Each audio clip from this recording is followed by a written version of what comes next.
एक गांव में एक बबलू नाम का आदमी रहता था। वो बहुत गरीब था, जिस वजह से उसके गांव में उसके साथ और उसके परिवार के साथ बहुत भेदभाव होता था। बबलू अपना गुजारा करने के लिए दिहाड़ी मजदूरी करता था। ऐसे ही एक शाम बबलू थक हार के अपने घर जाता है और अपनी पत्नी ज्योति से बोलता है, ज्योति, कुछ खाने के लिए दे दो, बहुत भूख लग रही है। माफ करना, दरअसल बात ये है कि आज मैंने कुछ भी नहीं बनाया, क्योंकि घर में थोड़ा सा भी राशन नहीं है। सिर्फ नमक और तेल है और 2 दिन की बची हुई रोटियां। अरे तो तुमने पहले मुझे क्यों नहीं बताया? अब मुझे बहुत भूख लग रही है ज्योति। क्या बताती आपको, अभी तक आपके मालिक ने आपको पैसे नहीं दिए हैं। जब आपके पास पैसे ही नहीं है तो आप कहाँ से राशन डलवाओगे घर में। अरे कोई बात नहीं, तू चिंता मत कर। अभी फिलहाल हम वही 2 दिन की बची हुई रोटियां खा लेते हैं और कल सुबह सुबह मैं मालिक के घर जाकर उनसे पैसे मांग लूंगा। अरे नहीं नहीं, किसी के घर सुबह सुबह पैसे मांगना अच्छा नहीं है। क्या पता उन्हें बुरा लग जाए। आप शाम को ही ले लेना। अरे नहीं, मेरे मालिक बहुत अच्छे हैं, तुम चिंता मत करो। मैं कल सुबह पैसे ले आऊंगा। बेचारे दोनों पति पत्नी 2 दिन की बची रोटी में नमक तेल लगाकर उसे ही खा लेते हैं।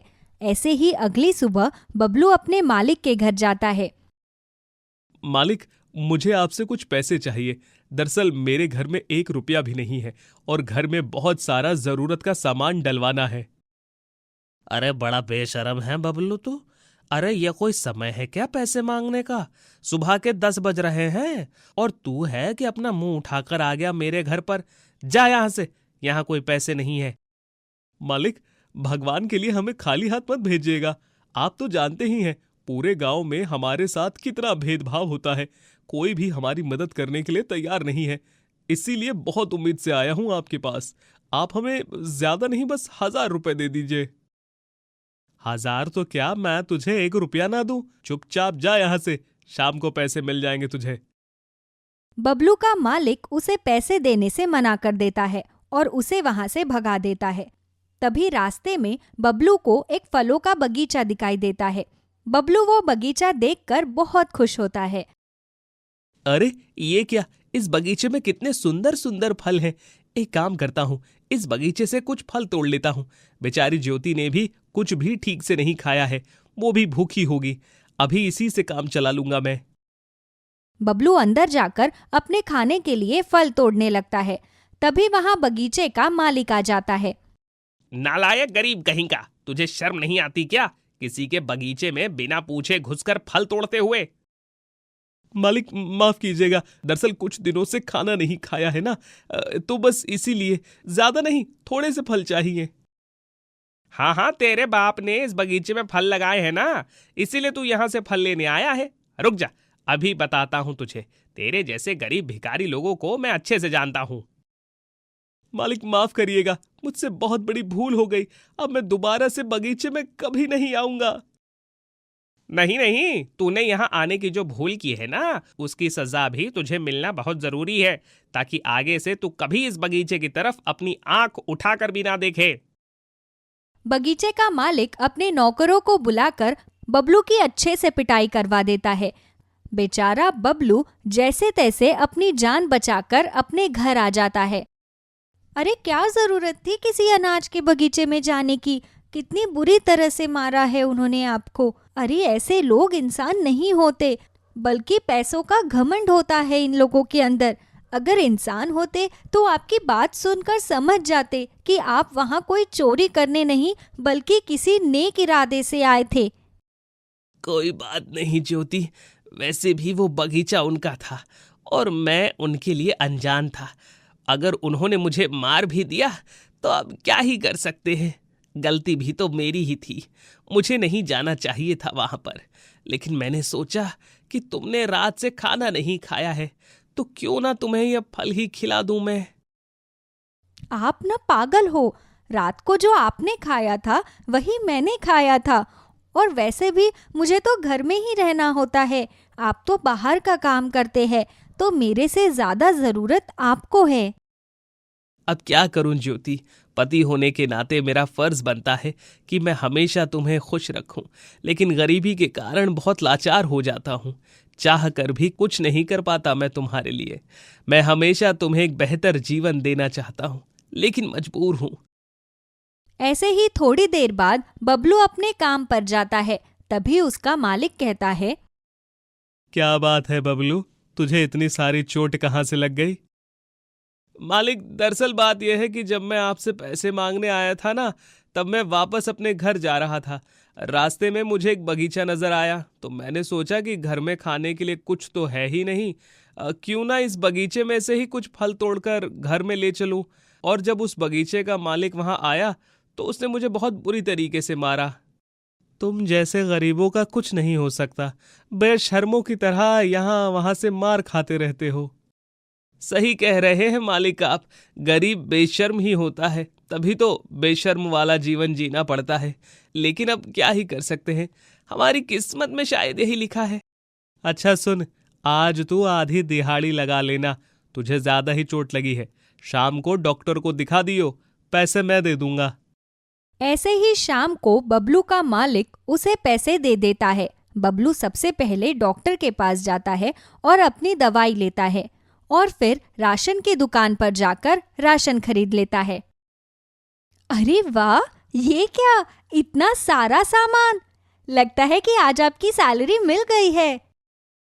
हाँ ज्योति, आज मालिक ने मुझे तनख्वाह दे दी। पहले 2-4 कड़वी बातें सुना देते हैं, लेकिन बाद में पैसे जरूर दे देते हैं। हम गरीब हैं ना, शायद इसलिए हमें लोगों की कड़वी बातें सुनने को मिलती है। बाकी आप बिल्कुल भी चिंता मत कीजिए, धीरे धीरे सब ठीक हो जाएगा। हाँ ज्योति, अभी काम करो, जल्दी से खाना बना लो, बहुत भूख लगी है।